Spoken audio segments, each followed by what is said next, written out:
नमस्कार मित्रांनो, स्वागत आहे तुमचं पुन्हा एका नवीन अशा रोमॅन्टिक लव्ह स्टोरीमध्ये. तर मग चला सुरुवात करूयात आजच्या भागाला. आर्या लिफाफा घेऊन आत आली आणि टीव्हीचा आवाज कमी केला. तिनं लिफाफा उघडला तर त्यामध्ये एक फोटो होता. तो फोटो पाहून ती खूपच शॉक झाली. त्यामध्ये फोटोमध्ये शुभांगी सोबत एक हँडसम व्यक्ती होती. आरंभ आणि शुभांगीच्या लग्नातला तो फोटो होता. हा फोटो मासांच्या लग्नाचा दिसतोय. म्हणजे हे माझे बाबासाहेब? ती चकित होऊन त्या फोटोला निरखून पाहत बोलली. तिनं तो लिफाफा पुन्हा पुन्हा झाडून पाहिला, पण तो एकच फोटो त्यात होता. तिनं लगेचच त्या फोटोचा मोबाईलमध्ये एक फोटो काढला आणि क्रॉप करून आरंभचा फोटो वेगळा केला. तो फोटो ती गुगलवरती सर्च करत होती आणि आरंभविषयी सगळी माहिती तिच्या समोर आली. त्याचं नाव, त्याचं शिक्षण, त्याच्या कंपनीबद्दलची माहिती, पण त्याच्या लग्नाबद्दल आणि फॅमिलीबद्दल काहीच नव्हतं. आर्या बराच वेळ गुगलवर सर्च करत होती, परंतु तिला मनासारखं काही सापडलं नाही आणि ती नाराज झाली. हा फोटो मला कोणी पाठवला असेल आणि हा फोटो खरा आहे का? खरा आहे तर मग यांच्या फॅमिलीबद्दल म्हणजे मासा आणि माझ्याबद्दल कसं काही नाही? म्हणजे यांनी माझ्या मासाला दगाफटका दिलाय का? आणि म्हणून माझी मासा सगळं सोडून इथे आली असेल का? असे कित्येक प्रश्न तिच्या डोक्यात फेर धरत होते.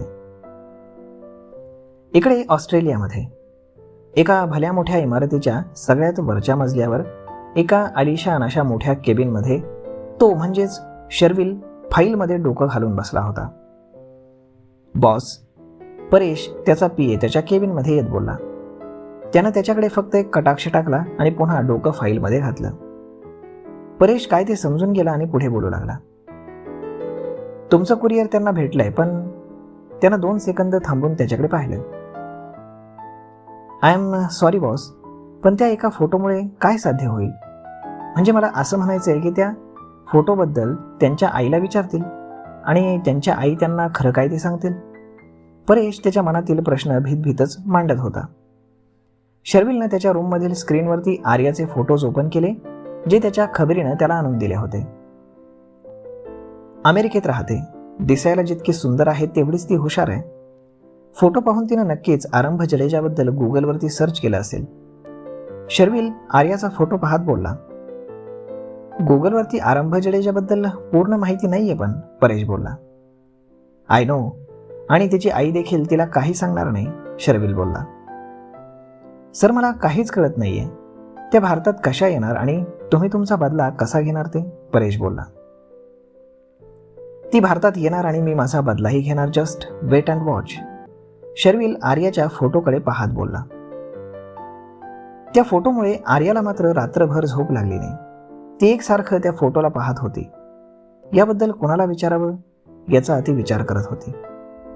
ती तिच्या मासांना तर विचारू शकत नव्हती, कारण शुभांगीने तिला खरंच सांगितलं नसतं आणि उलट 1000 प्रश्न विचारून शब्दा घालून तिला गप्प केलं असतं. आदित्याला विचारू का? तिच्या मनात आलं. नाही नको, तोही मासांना सांगेल, ती मनातच बोलली. जस्सी, ती आधीच मासांना इतकी भीते, ती काय माझी हेल्प करणार? ती नाक मोरडत बोलली. कुणाला विचारू मग? कोण माझी मदत करेल? ती विचार करत असतानाच तिचा मित्र राज, त्याचा फोन आला.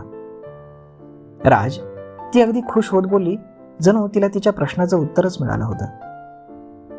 हॅलो राज, अरे मी तुझाच विचार करत होते आणि तेवढ्यात तुझा फोन आला. तिनं खूपच खुशीत त्याचं नाव घेतलं आणि इकडे त्याच्या हृदयामध्ये घंटी वाजली. रिअली? तो केसातनं हात फिरवत बोलला. हो, तू कधी येणार आहेस? का? काही विशेष आहे? तो मुद्दाम बोलला. सांग ना. तसं इथलं काम तर झालंय, 2 दिवसांनी येतोय. लवकर नाही का येता येणार? ती नाराज होत बोलली.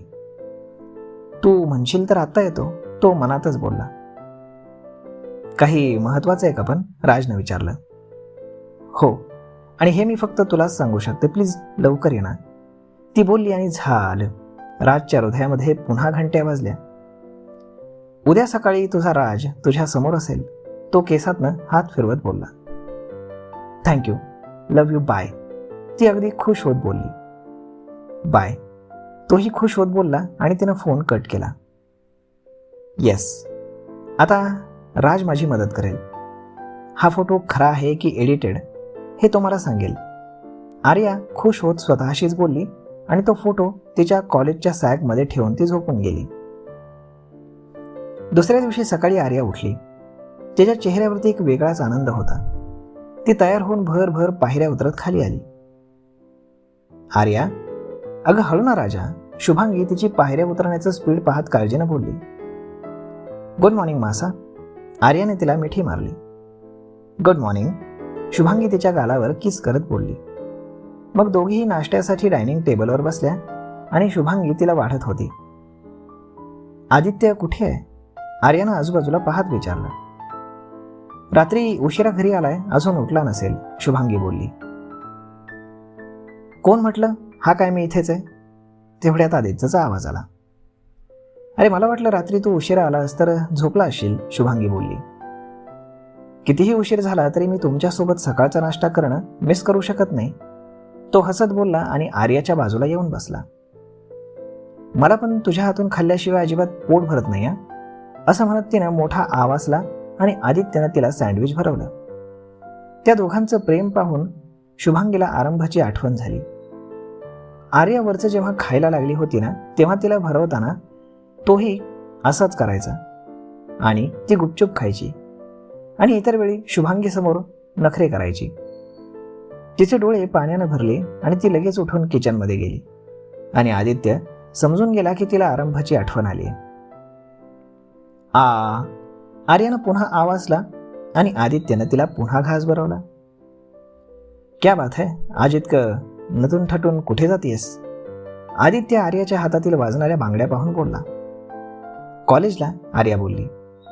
आणि इतकं तयार होऊन? तो तिला निरखून पाहत बोलला.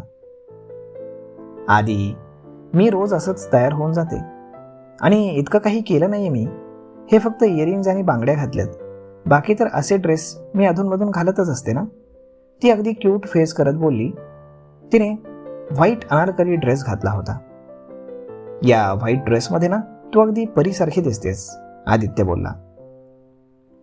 खोटं नको बोलूस, माझ्या मासांपेक्षा जास्त सुंदर नाही दिसत आहे. अजिबात नाही, तू शुभांगीपेक्षाही खूप सुंदर दिसतेस. खरंच? मी मासांपेक्षा सुंदर आहे म्हणजे मी माझ्या बाबासांसारखी असेल हो ना? आर्यानं कुतूहलानं विचारलं. दोघांचं कॉम्बिनेशन आहे. डोळे, नाक, नाकावरचा राग. आरंभ. तो बोलता बोलता एकदम थांबला आणि आर्या कुतूहलानं त्याच्याकडे पाहत होती.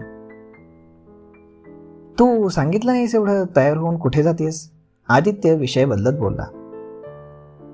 राज येणार आहे ना म्हणून, आर्या बोलली. ओ, तो मंकी? आदित्य नाक मुरडत बोलला. आदित्य मंकी आहे का तो? आर्या मोठे डोळे करून बोलली.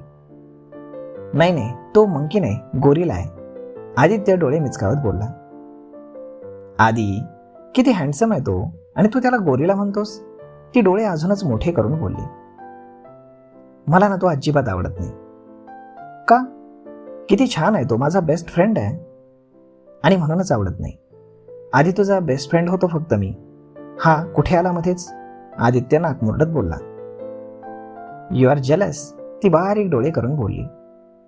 हो खूप, आदित्य बोलला. सिरियसली? ती देखील मग हसत बोलली. काय गप्पा चालल्यात आणि हे काय, तू अजून सँडविच संपवलं नाहीस? आर्या, कॉलेजला जायला उशीर होईल आणि मला ते अजिबात चालणार नाही. मी तयार होऊन येईपर्यंत संपव लवकर, शुभांगी असं म्हणत तिच्या रूममध्ये निघून गेली. आदित्य, भरव लवकर, आर्या आदित्यला बोलली मग आणि आदित्यनं सगळं सँडविच तिला भरवलं. तर मग मित्रांनो, तुम्हाला काय वाटतं? आता खरंच आर्या आरंभाबद्दल सगळी माहिती जाणून घेईल? पाहूयात पुढच्या भागामध्ये आणि भेटूयात पुन्हा एका नवीन व्हिडिओमध्ये. तोपर्यंत आजचा हा एपिसोड, हा भाग तुम्हाला कसा वाटला हे तुम्ही आम्हाला कमेंट करून नक्कीच सांगा. आणि जर आवडला असेल तर आपल्या जवळच्या मित्रमंडळींसोबत देखील हा व्हिडिओ तुम्ही शेअर करायला विसरू नका. धन्यवाद.